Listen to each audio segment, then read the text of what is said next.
Fakta Sejarah kembali datang untuk melanjutkan sebuah kisah dari Nazri Aini, non medis, bagian 10 di Fakta Sejarah. Ini dia selengkapnya. Saya dulu itu sering nangis tiba-tiba, ketawa tiba-tiba, marah tiba-tiba. Saya tenangnya kalau dikasih buku Al. Dalam otak saya huruf, angka, gambar itu loncat-loncat dan melayang-layang. Saking sukanya sama buku, saya terlalu fokus dan enggak mau diganggu. Mungkin itulah sebabnya saya ambil kedokteran dan melanjutkan S2 di Singapura. Pandangan mata Arman lurus ke depan, sedangkan mulutnya tak henti berbicara. Ilmu yang kamu punya bukan murni punya saya, Al. Itu milik orang tua kamu yang dititipkan ke saya. Makanya, kenapa saya nggak bisa menggunakan ilmu itu? Lanjutnya. Mata Aliyah melotot, terkejut dengan pernyataan yang barusan dikatakan gurunya. Pantas saja Aliyah tidak pernah melihat Arman mengeluarkan ilmu itu. Lo manggil gue, Man? Rafa datang ke ruangan Arman dengan santai. Iya, perasaan gue gak enak nih, batin Rafa. Gak usah lebay.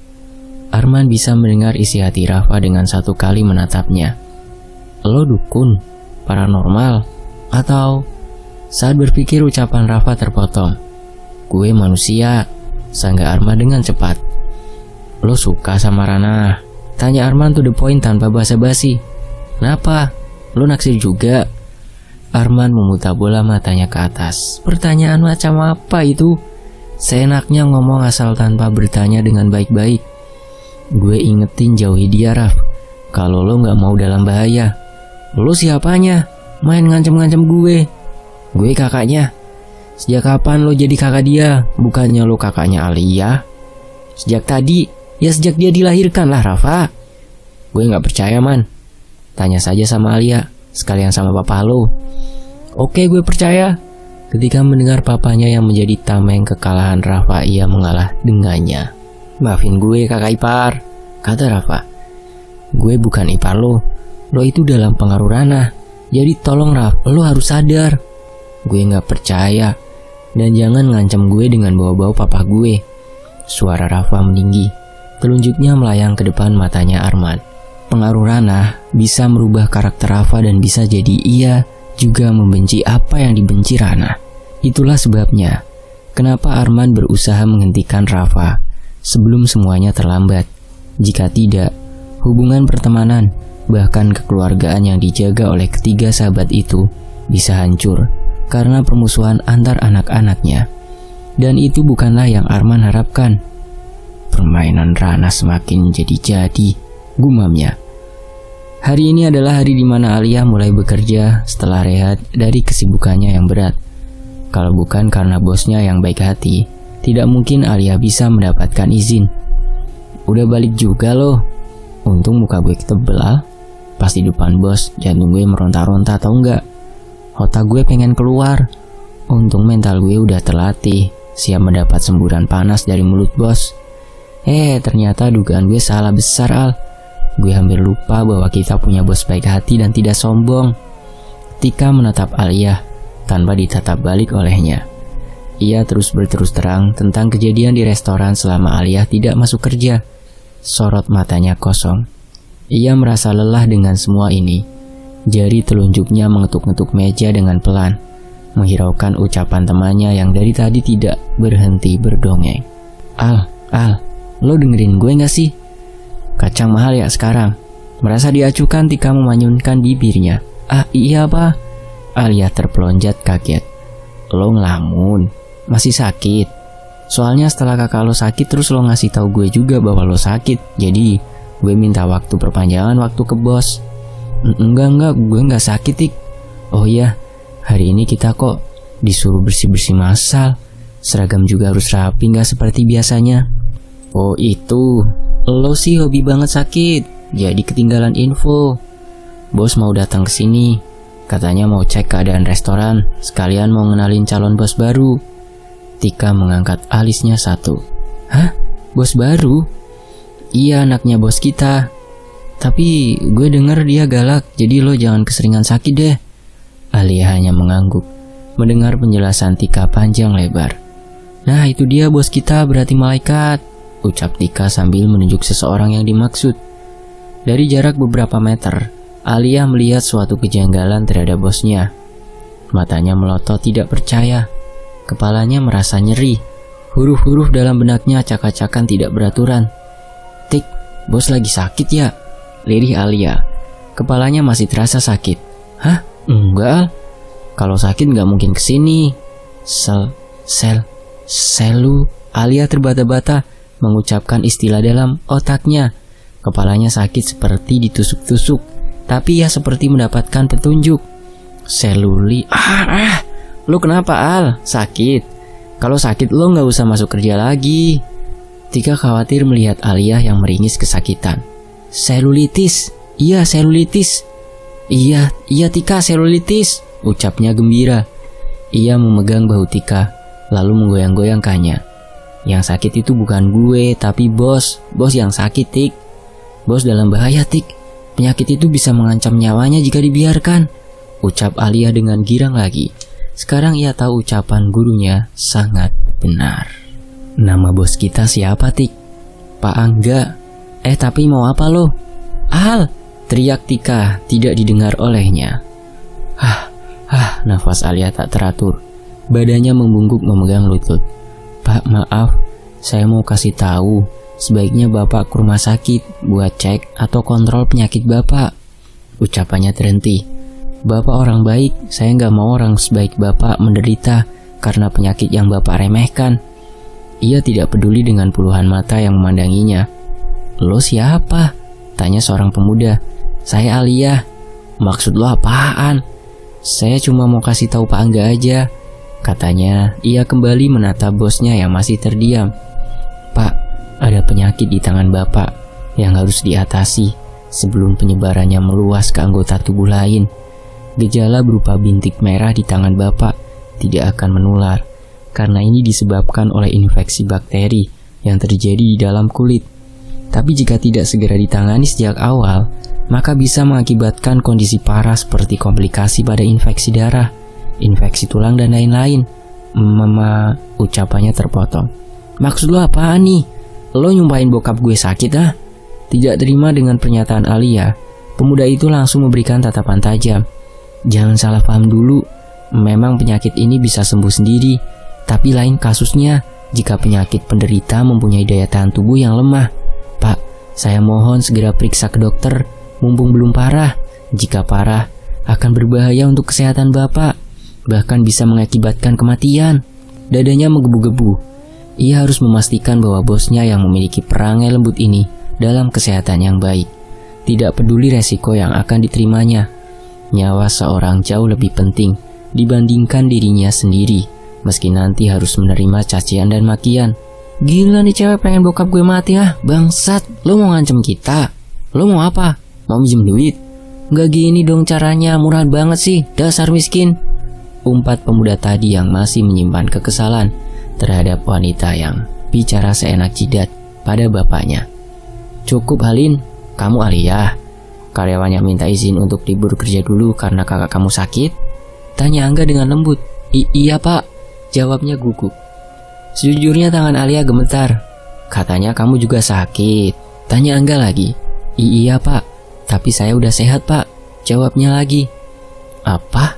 Izin? Berapa hari? Pemuda bernama Halin itu emosinya masih tidak mereda. Seminggu, lebih mungkin.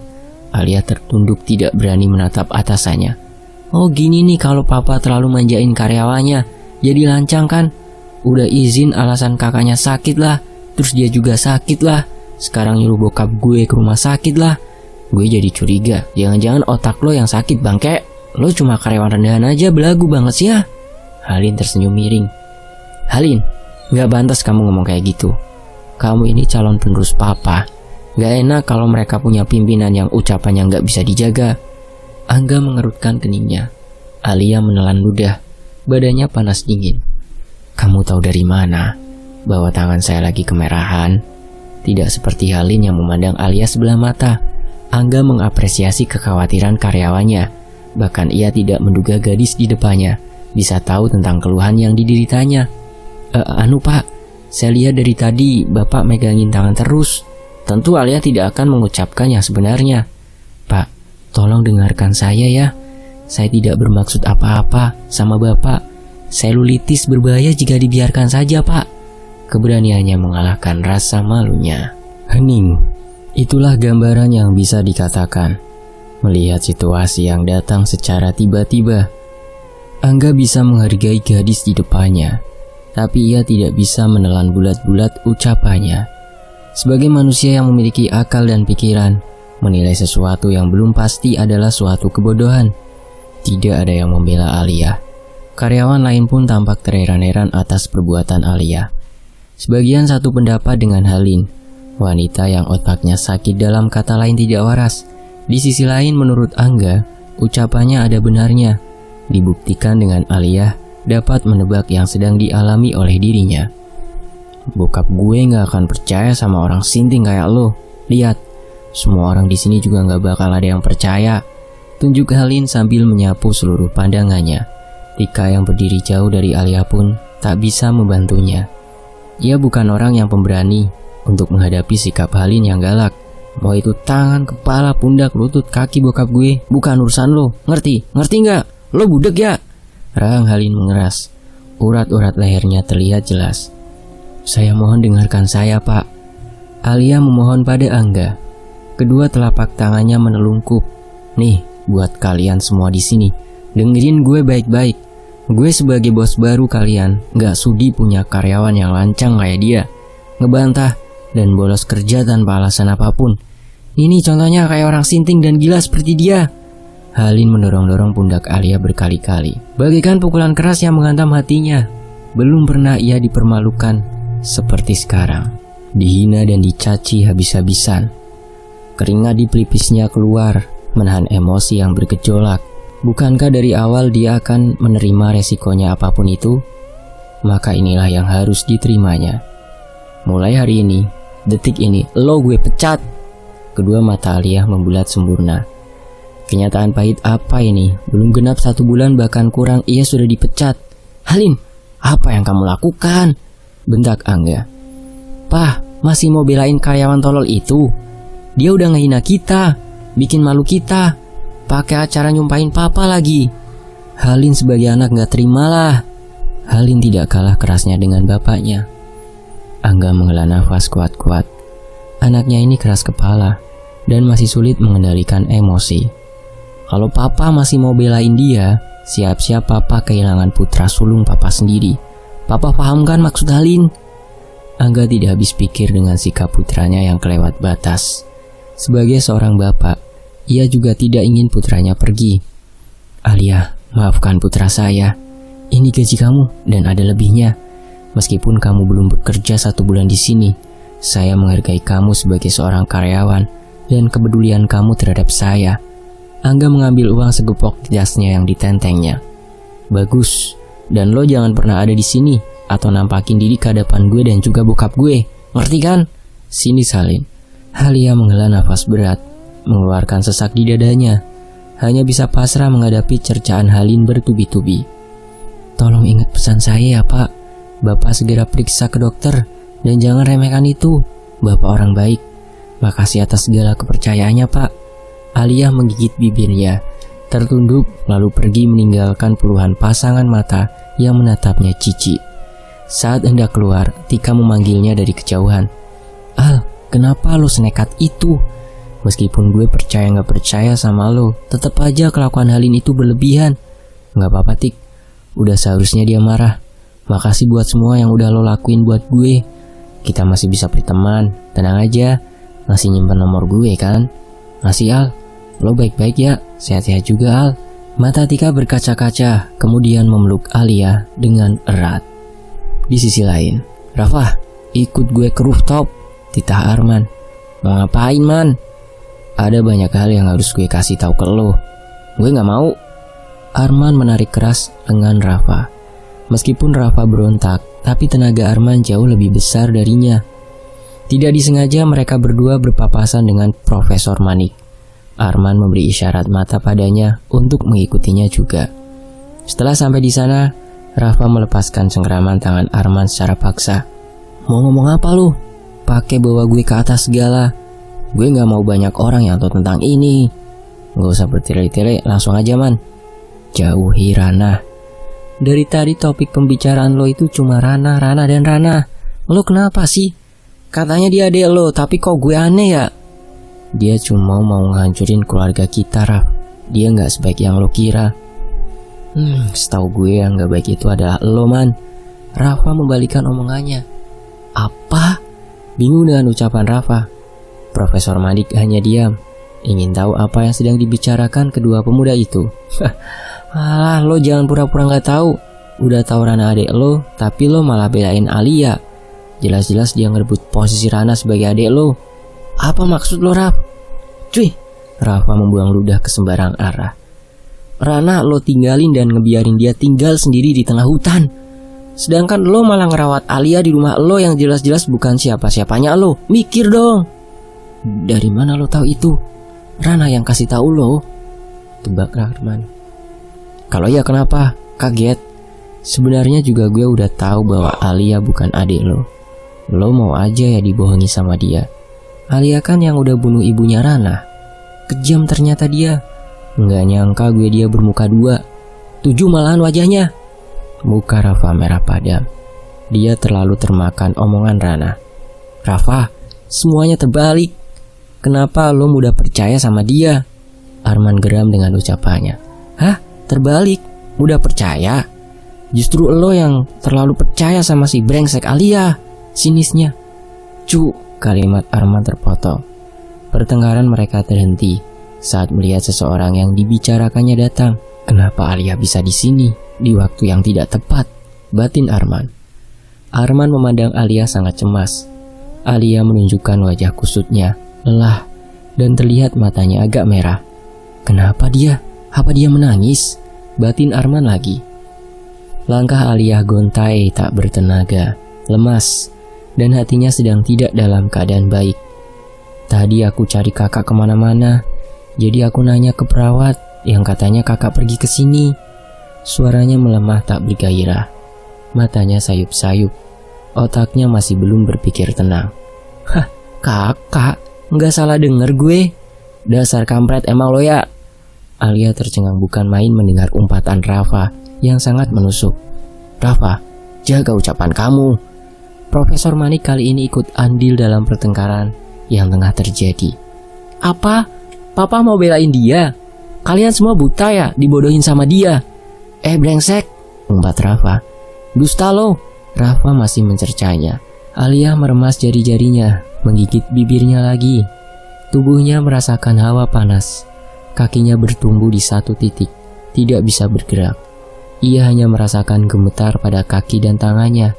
Mulutnya diam 1000 bahasa, tidak bisa berkata apa-apa lagi. Sosokan lagi ngerti ilmu medis.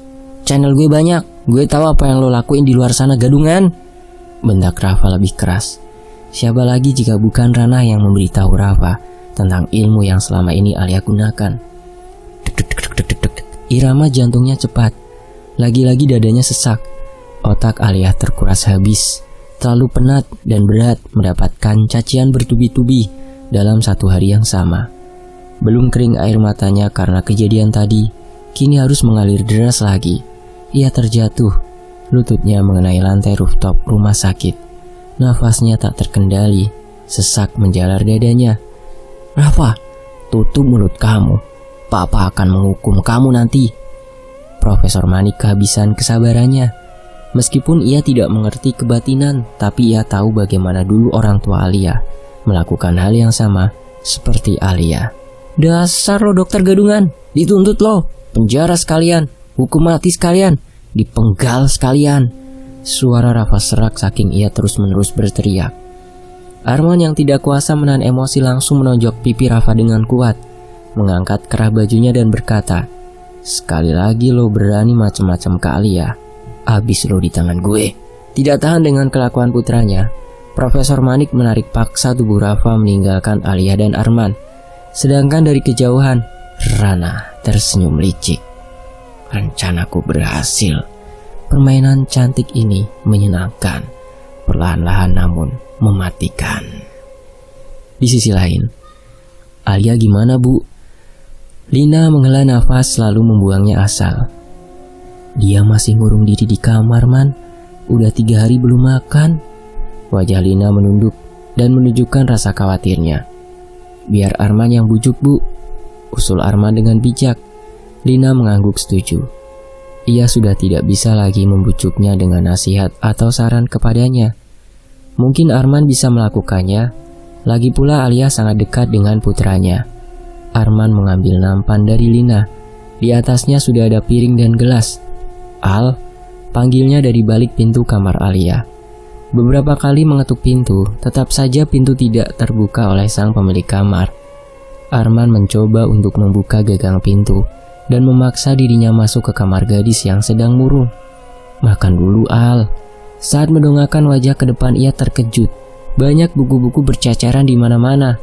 Ada yang posisinya terbuka, ada yang di kursi dengan posisi terbalik, ada yang di meja riasnya dan hampir saja buku tersebut terkena lipstiknya. Ada yang di atas lemarinya. Ada juga yang di dekat pintu WC. Bahkan di atas kepala Alia ada satu buku yang menjadi topinya. Al, kamu gak apa-apa kan? Tanya Arman sambil menyimpan nampan di atas meja. Lalu ia menghampirinya di kasur. Kaki Alia duduk sila. Jari-jarinya masih fokus dengan lembaran kertas yang di depannya. Sedangkan rambutnya sudah acak-acakan. Matanya memiliki lingkaran hitam. Kulit wajahnya kusam tak terurus. Ya Allah Al, kamu kenapa? Melihat kondisinya Arman sangat prihatin. Batinnya juga ikut sedih melihat gadisnya ini sedang kacau. Tidak ada jawaban dari Alia. Ia masih terhipnotis oleh buku-buku yang sedang dipelajarinya. Arman menghela nafas berat. Saya bereskan dulu kamar kamu. Gimana caranya semua buku-buku saya ada di kamu Al? Kamu mandi dulu terus makan. Bersihin wajah kamu, oke? Arman mulai merapihkan barang-barang Alia yang berantakan. Sedangkan Alia yang tadinya enggan mendengarkan gurunya, pada akhirnya ia menurut juga karena dipaksa oleh Arman. Setelah semuanya selesai, begitupun dengan Alia yang sudah rapi seperti semula. Arman memandanginya begitu dalam. Ia tahu semua yang dialaminya berat. Tapi jika sudah takdir hidup, mau bagaimana lagi? Al, kalau kamu merasa terbebani dengan apa yang sedang kamu jalankan, saya bisa menutup kebatinan kamu. Saya bisa menghilangkan kemampuan kamu. Asal kamu jangan kayak gini lagi ya. Arman menatapnya iba. Sungguh kejadian ini membuat Arman menangis dalam hatinya. Enggak perlu kak, makanannya pun habis. Ia menaruh piring di sampingnya. Selama 3 hari Alia jarang makan nasi. Hanya beberapa cemilan yang dimakannya. Jangan dipaksa Al, kata Arman. Hanya ini yang bisa buat orang tua aku hidup lagi kak, rintih Alia. Hanya ini yang aku miliki. Dengan begitu ayah dan ibu selalu bersamaku kak. Nada suaranya agak sedikit serak. Efek ia jarang minum. Kondisi kamu tidak bisa membohongi saya Al. Enggak, apapun yang terjadi, aku tetap akan menjaga amanah ini. Ayah dan ibu aja bisa menjaga amanah ini sampai mati. Begitupun denganku kak. Mata Alia berbinar-binar.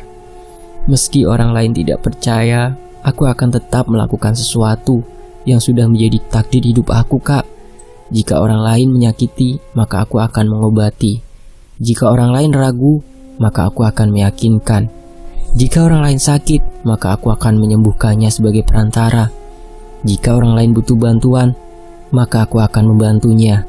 Selama kesempatan hidup masih ada, aku bisa. Aku pasti bisa dan harus bisa, karena ini menyangkut nyawa. Alia menatap Arman lama. Dampingi aku kak supaya tidak salah jalan. Meski aku semangat, bahkan terlalu berambisi, tetap saja aku butuh bimbingan. Apalagi kakak dokter. Alia menggenggam tangan Arman. Arman yang menyadari genggaman Alia. Tubuhnya jadi kaku seperti mati rasa. Maaf aku gak sopan ngambil buku-buku kakak tanpa izin. Semuanya harus seimbang. Aku tidak bisa selalu mengandalkan ilmu yang aku punya. Ilmu kedokteran modern pun harus bisa aku pelajari. Terkadang suka tiba-tiba muncul sih istilah yang dimaksud pas aku natap organ dalam seseorang. Gumam Alia. Sekarang justru Arman yang diam. Gini, aku mau lihat tubuh kakak. Celetuk Alia. Jangan Al. Aku mau lihat bagian dalam, barangkali kakak lagi sakit. Aku bukan otak mesum, ingat itu. Kembali dengan aksinya, kini Alia menyorot tajam seluruh anggota tubuh dari atas hingga bawah. Bagus, yang itu juga bagus. Gak ada masalah. Yang pernah terluka juga udah sembuh. Tapi sembuhnya cepet banget ya kak. Matanya tidak terlepas dari tugasnya, sedangkan mulutnya refleks mengatakan apa yang dilihatnya. Tapi bentar-bentar, kok detak jantung kakak cepet sih? Habis olahraga. Enggak Al. Yang aku lihat sih bukan penyakit aritmia, apalagi penyakit jantung. Ini sih dibilang wajar dan tidak berbahaya. Sebentar. Wah, jantungnya memproduksi banyak hormon adrenalin atau mengeluarkan hormon adrenalin. Kakak lagi jatuh cinta? Tanya Alia. Hah? Gimana Al? Apa? Bukan. Mendapatkan pertanyaan itu, Arman mendadak jadi gagap. Kok bukan? Orang kakak sendiri yang dokter. Lagian itu juga tubuh kakak sendiri. Masa nggak bisa bedain antara detak jantung orang yang lagi jatuh cinta sama orang yang penyakitan? Heran Alia. Jujur, lagi suka sama siapa? Kenapa nggak bilang sih kak? Kan biar aku comblangin. Arkas. Iya Arkas. Hah? Itu kan saudara sendiri. Maksud saya, sekarang saya mau ke Arkas dulu. Jawab dulu kak. Justru saya mau minta jawaban dia. Keringat dan gugup sudah melanda dirinya. Lah, kan kita kembar Al. Terus karena kembar harusnya suka sama perempuan pakai satu jantung. Kalian ini cuma kembar, bukan satu tubuh yang sama. Nadi juga tahu, oke? Arman mengelus-ngelus puncak kepalanya, lalu pergi dengan nafas yang terengah-engah. Bersambung, nantikan kelanjutannya hanya di Fakta Sejarah. Terima kasih Nazria ini. Terima kasih teman-teman yang sudah menyimak kisah ini sejauh ini di Fakta Sejarah. Saya pamit, wassalamualaikum warahmatullahi wabarakatuh.